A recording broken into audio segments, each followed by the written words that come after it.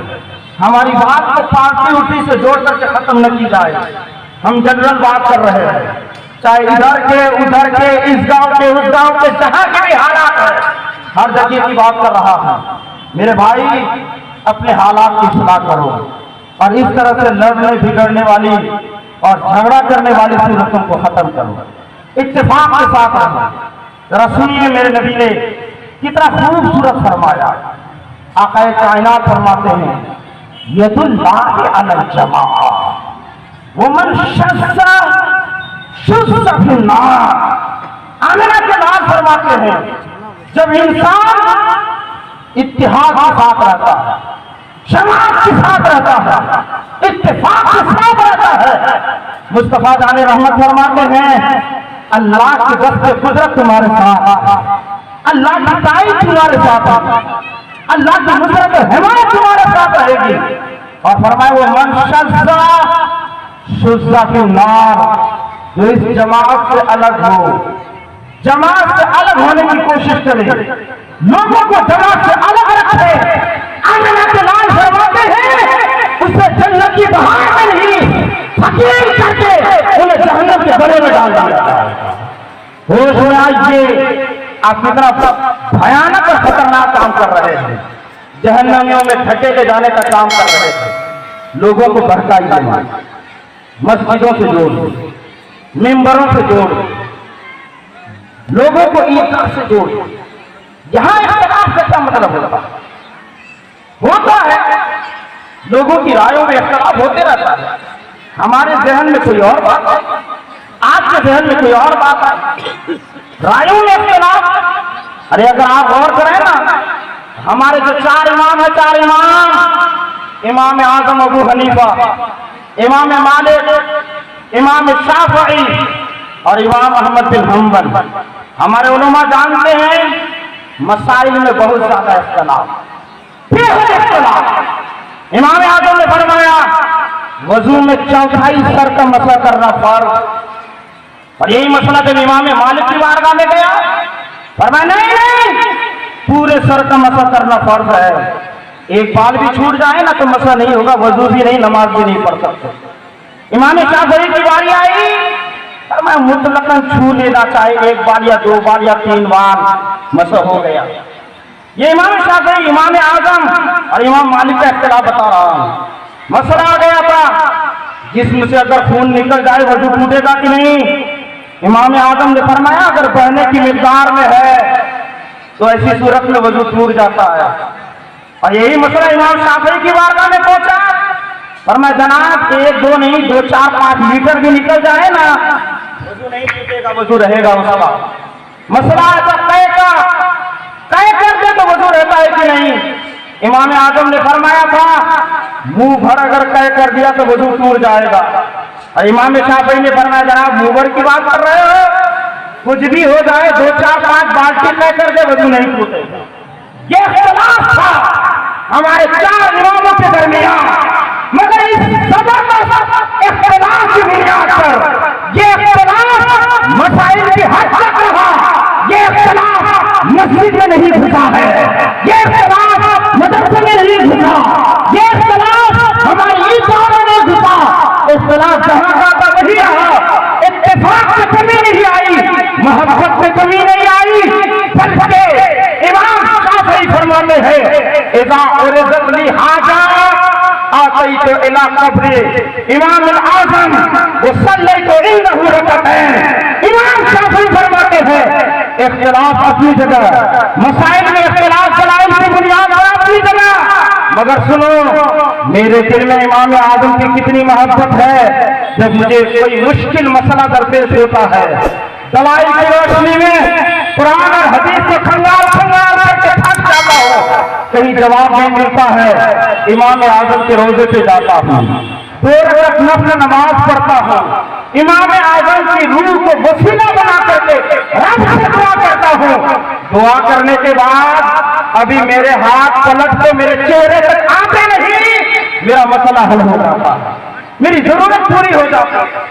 آپ اندازہ لگائیں مسائل میں اتنا اختلاف کہ کوئی امام یہ، کوئی امام وہ، کوئی یہ کر رہا ہے، کوئی وہ کر رہا ہے، مگر جب بات آئی اتفاق کی تو فرمایا میرے نبی نے کسوٹی دے دی ہے، 5 چیزوں کی بنیاد پر اتفاق کر لیا جائے، 5 چیزوں کی بنیاد پر اتحاد کیا جائے. شافعی تم بھی تو ان 5 چیزوں کے قائل ہو، مالکی 5 چیزوں کے قائل تو تم بھی ہو، حنبلی ان 5 چیزوں کے قائل تو تم بھی ہو، حنفی ان 5 چیزوں کے قائل تو تم بھی ہو. سب 5 چیزوں کی قائلیت والی چیز ہر جماعت، ہر قیام میں ہے. اتفاق ہر ایک کے ساتھ کیا جائے گا، اتحاد ہر ایک کے ساتھ کیا جائے گا. پھر یہی کسوٹی اپنے گاؤں میں کیوں نہیں برتتے؟ یہی طریقہ اپنے گاؤں میں کیوں نہیں پیدا کرتے؟ ہمارا مخالف، ہمارا پسر و پیکار، 200 نیتا جی کو ووٹ دینے والا، اس کے اندر یہ 5 چیزیں ہیں کہ نہیں؟ اگر ہیں تو پھر اپنا دل کشادہ کرو، انہیں بلاؤ، بلانے کے بعد مسافہ کرو، سینہ کھول کے رکھو، جامع محبت کرو، انشاءاللہ وہ گاؤں ادھر ترقی کرے گا، دنیا دیکھے گی تو راشٹر کی بھی نظر آئے گی. رفیقان گرامی حدیث سنیے، میرے نبی نے بڑا خوب فرمایا. آقا کریم فرماتے ہیں المؤمن للمؤمن کالبنیان یشد بعضہ بعضا. آمنہ بلال فرماتے ہیں ایک مومن دوسرے مومن کے لیے ایسے ہی ہے جیسے ایک عمارت. ایک عمارت آپ بناتے ہیں نا، بلڈنگ وغیرہ، اب مجھے بتائیں اس ایک عمارت میں جتنی اینٹیں ہوتی ہیں اس عمارت کو کھڑی کرنے میں ہر اینٹ کا کلیدی کردار ہوتا ہے، اہم رول رہتا ہے۔ اگر ایک دو اینٹ بیچ سے کھسک جائے تو پھر بتائیے وہ عمارت رہے گی؟ بس کچھ دنوں تک ہی رہ جائے۔ میرے نبی نے فرمایا ایک مومن دوسرے مومن کے لیے اس کی حیثیت ایسی ہی جو حیثیت عمارت کی ہوتی ہے۔ یہ جس طرح عمارت کا ایک حصہ دوسرے حصے کو توانائی عطا کرتا ہے، ویسے ایک مومن دوسرے مومن کو توانائی عطا کرے گا، ایک مومن سے دوسرے مومن کو سپورٹ ملے گا، اور یہ سپورٹ اختلاف کی بنیاد پر نہیں، اختلاف کی بنیاد پر نہیں، بےچینی کی بنیاد پر نہیں، بےچینی کی بنیاد پر نہیں، انتشار کی بنیاد پر نہیں، اتفاق کی بنیاد پر ہوگا، اتحاد کی بنیاد پر ہوگا، باہمی تعلقات کی بنیاد پر ہوگا۔ اس لیے انتشار کا ماحول پیدا نہ کرو، اتفاق کا ماحول پیدا کیا کرو۔ رفیقان گرامی ایک اور حدیث سنو، خوب فرمایا میرے نبی نے، اور وہ حدیث تو ایسی کہ ہر ایک کے دل و دماغ میں گھس جائے۔ میرے نبی نے فرمایا المسلمون کا اسنان المشک، میرے نبی نے فرمایا مسلمان کنگھی کے دندانے کے مانند ہیں۔ کنگھی کے دندانے سمجھے نا؟ کنگھی جو کرتے ہیں آپ، اس میں جتنے دندانے لگے ہوئے رہتے ہیں، اگر وہ ایک لائن میں کھڑے رہیں، ایک صف میں رہیں، ٹیڑھے اڑے نہ ہوں، سیدھے رہیں، تو آپ اس کنگھی کو عزت کی جگہ رکھیں گے، عزت کے ساتھ اٹھائیں گے بھی، عزت کے ساتھ استعمال بھی کریں گے، اس کی صفائی کا بھی اہتمام کریں گے، اچھی جگہ رکھنے کا بھی اہتمام کریں گے۔ وہیں پر کنگھی کے دندانے دو چار اگر ادھر سے ادھر ہو جائے، کوئی لائن میں رہے، کوئی بکھر کے ادھر سے ادھر، آپ اسے یوز کریں گے؟ آپ اسے استعمال کریں گے؟ نہیں، اسے اٹھا کر کے آپ کوڑے دان میں ڈال دیں۔ میرے نبی نے فرمایا مسلمان کی حیثیت کنگھی کے دندانے کے مانند، جب تک مسلمان کنگھی کے دندانے کے مانند ایک صف میں کھڑے ہوں، ہر جگہ ان کی عزت ہوگی، ہر آن ان کی قدر ہوگی، جہاں جائے گا فلاح پائے گا، کامیابی پائے گا، شکر حاصل کرے گا۔ اور اگر اسی قوم مسلم میں انتشار ہو جائے، اختلاف ہو جائے، ایک لائن میں نہ ہو، الگ الگ ہو جائے، منتشر ہو جائے، ایک جگہ کھڑے ہونے کو پسند نہ کرے، وہاں بنا کے معلوم فرمایا جس طرح کنگھی کے دندانے منتشر ہونے کے بعد استعمال نہیں کیے جاتے، کوڑے دان میں ڈال دیے جاتے ہیں، ویسے قوم مسلم بھی اٹھا کے کوڑے دان میں ڈال دی جائے گی، قدر کی نگاہ سے نہیں دیکھی جائے گی، عزت و وقار کی نگاہ سے نہیں دیکھی جائے گی، ذلت و ہوان کے پارے امید میں ڈالا جائے گا۔ میرے رفیق اگر عزت چاہتے ہو، قدر کی نگاہ سے دیکھے جانے کے لائق بننا چاہتے ہو، اور اپنا وقار مفقود جو کھو چکا ہے تمہارا اس کو بحال کرنا چاہتے ہو، تو آپ اسی قدورتوں کو دور کرو، انتشار کو دور کرو، اشتراک کو دور کرو، پیار سے ملو، اتفاق اور اتحاد کی خوبصورت فضا قائم کرو۔ اور اگر یقین ہے نا تو مصطفیٰ جان رحمت بھی راضی ہے، اللہ بھی راضی ہے۔ آپ نے تو وہ حدیث بارہا سنی نا، میرے نبی نے فرمایا ایک بات مجھے بتائیں، یہاں ہم لوگ جلسہ کریں، ایک کمیٹی والے گاؤں میں دو چار کمیٹی ہو، جلسہ کریں اور دوسرے لوگوں کو پوچھیں ہی نہیں، یہ ان کی دل آزاری کا سبب ہے کہ نہیں؟ مجھے بتائیں، ان سے دل شکنی ہوگی کہ نہیں ہوگی؟ انہیں تکلیف ہوگی کہ نہیں ہوگی؟ حدیث خالی سنتے ہو، عمل کیوں نہیں کرتے؟ سننے سے کچھ نہیں ہوگا جب تک انسان عمل کرنے کے لیے تیار ہے۔ سنو میرے نبی نے کیا فرمایا، نبی نے فرمایا المسلم من سلم المسلمون من لسانہ و یدہ، کامل مسلمان وہ ہے نا جس کے زبان سے بھی مسلمان محفوظ رہے، جن کے کرتوت سے بھی مسلمان محفوظ رہے، جن کے کردار سے مسلمان محفوظ رہے، جن کے حرکات و سکنات سے مسلمان محفوظ رہے۔ تم جلسے میلاد مصطفیٰ کر رہے ہو اور پتہ نہیں ایسے عظیم الشان کانفرنس کا انعقاد کر رہے ہو، اور کبھی یہ غور نہیں کیا کہ تم میرے مصطفیٰ کی بھولی بھالی امت کے دل بھی توڑتے چلے جا رہے ہو۔ انہیں بھی پریشان کرتے جا رہے ہیں، ذرا ان کو بھی تو قریب یا کم از کم ان کو قریب کر کے آپس کے حالات شیئر کرتے جاؤ۔ جب تم قدم بڑھاؤ گے نا تو پھر ایسا نہیں ہے کہ وہ بڑے ڈھیٹ ہوں، وہ سمجھے کہ لائق ہی نہیں ہے، ان کے سینے میں دھڑکتا دل ہی نہیں ہے۔ تم اگر ایک قدم بڑھاؤ گے رات کا فیصلہ ہوگا، وہ دو قدم تمہاری طرف بڑھا دے گا۔ پھر انشاءاللہ یہ جو اختلافات جنم لے رہے ہیں نا وہ سب کے سب ختم ہو جائے گا۔